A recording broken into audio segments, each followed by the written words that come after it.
Assalamualaikum warahmatullahi wabarakatuh. Bertemu lagi dengan saya Bapak Apri Joni, guru kehidupan dari Bengkulu. Kembali kita bicara tentang kehidupan. Tema kita kali ini adalah tentang cara membuang sifat malas. Sifat malas ini menurut saya adalah sifat yang paling buruk.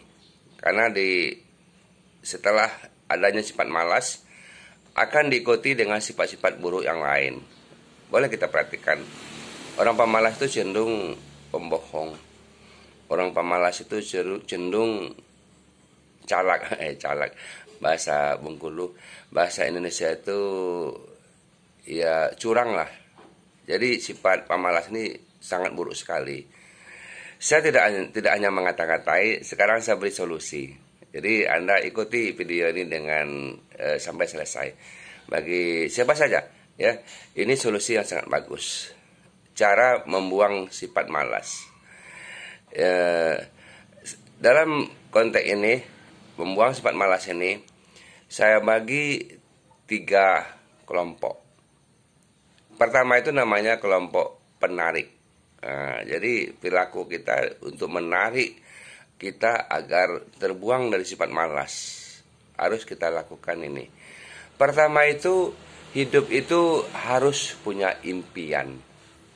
Kenapa orang energinya rendah, tidak begitu bergerak dalam kehidupan ini, malas tak pelihara?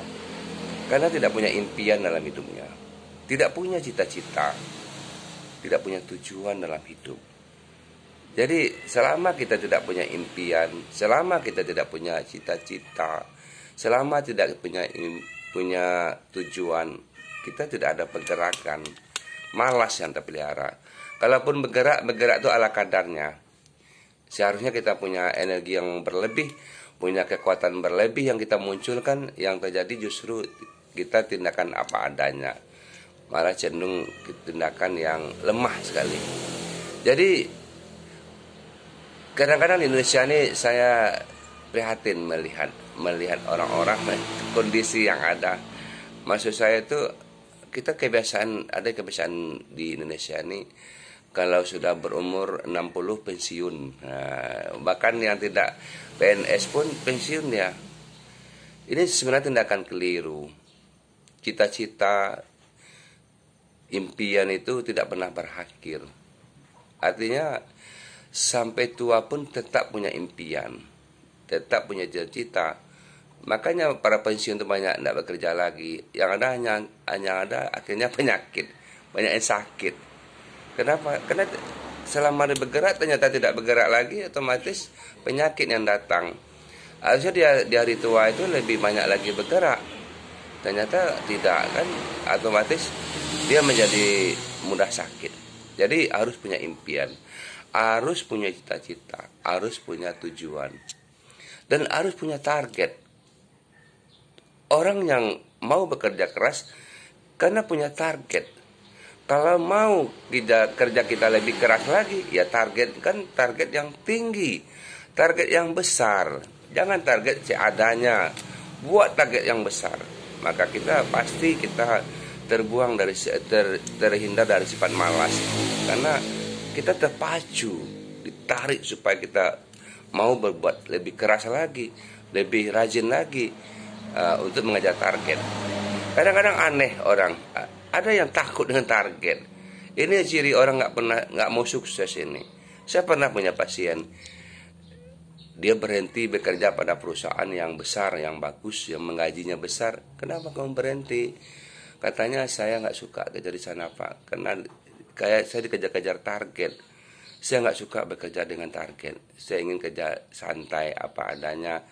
Jadi saya bisa menikmati hidup. Itu ciri orang nggak mau sukses itu. Saya malah sebaliknya. Kalau mau sukses lebih besar lagi, target lebih besar. Bila perlu ditargetkan oleh pimpinan kita 10, kita lakukan 12. Itu baru kita sukses. Malah menghindar dari target. Ya tentunya orang itu para pemalas itu. Tidak mau kerja keras, tidak mau berjuang. Lebihkan lagi targetnya. Maka Apakah kita susah, Pak? Justru itulah yang terjadi. Orang yang kerja keras, yang mau mengejar target lebih tinggi, hidupnya lebih menyenangkan.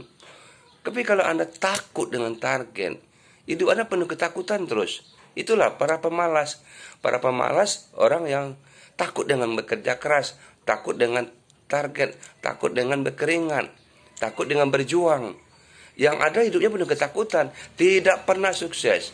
Jadi sekali lagi saya katakan, untuk supaya malas Anda ditarik, Anda harus bentuk, punya cita-cita, punya tujuan, punya target, dan target pun terukur, jelas.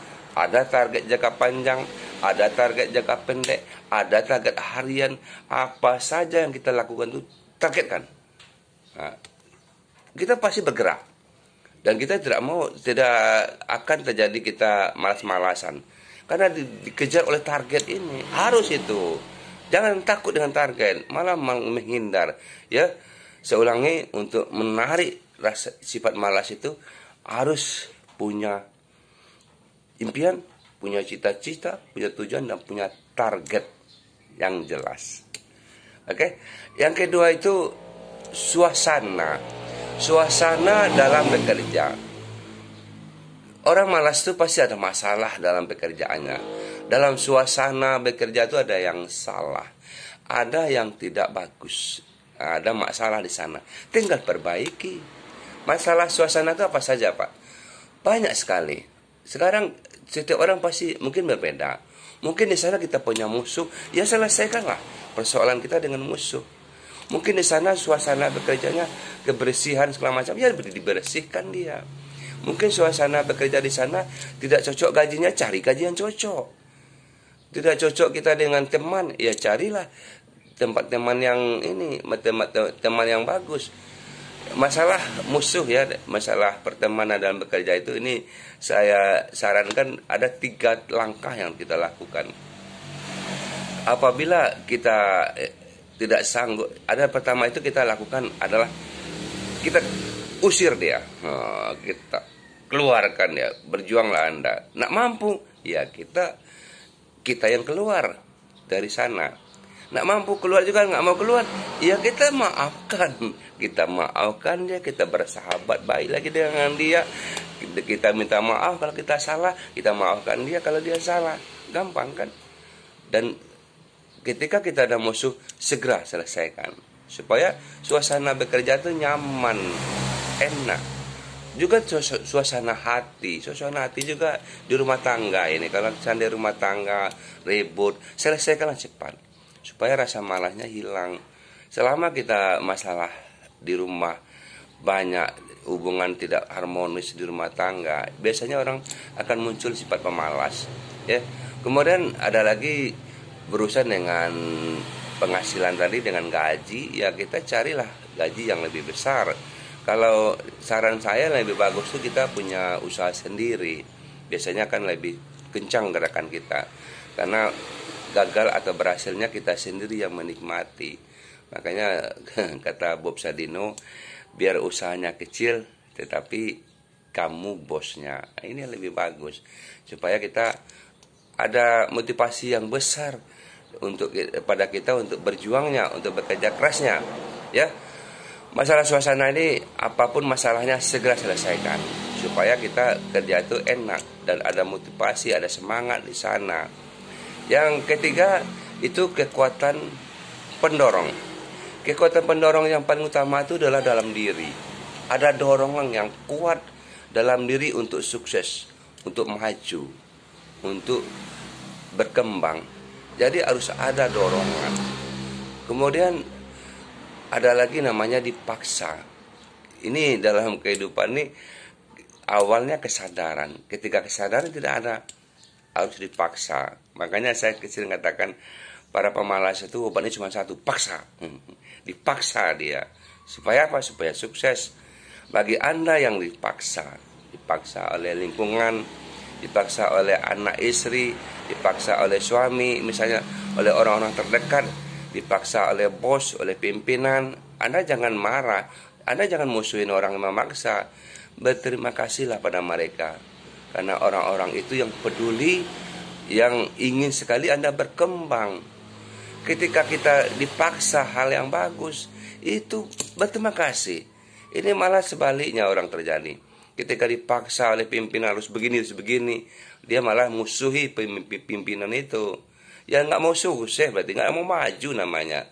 Ketika kita dipaksa oleh orang-orang untuk maju, ya terima kasihlah dengan dia. Itu orang-orang yang hebat, orang-orang yang berjasa dalam hidup Anda.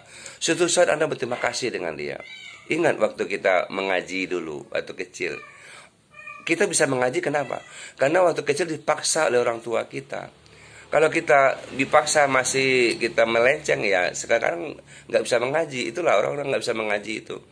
Dipaksa orang tua dia tetap melenceng, tetap melawan, atau malah sebaliknya orang tuanya tidak mau memaksa. Akhirnya nggak bisa mengaji. Ilmu itu saja dipakai. Artinya dipaksa, ya. Atau kita paksakan diri. Nah, juga kita harus bisa memaksakan diri supaya tidak sukses, supaya kita sukses, ya. Paksakan diri. Jadi ketika kita dipaksa, orang tidak mau, maksakan diri juga tidak mau, dipaksa oleh lingkungan, dipaksa oleh tinta tidak mau. Ingat, Anda akan dipaksa oleh Tuhan supaya mau bergerak. Bagaimana cara Tuhan memaksanya? Dengan musibah. Hati-hati Anda. Musibah itu adalah karena Tuhan sayang pada kita, supaya kita berubah, supaya kita mau berbuat, supaya mau kita berjuang dalam kehidupan ini. Jadi selama kita tidak mau dipaksa, ya Tuhan, tunggu Tuhan memaksa.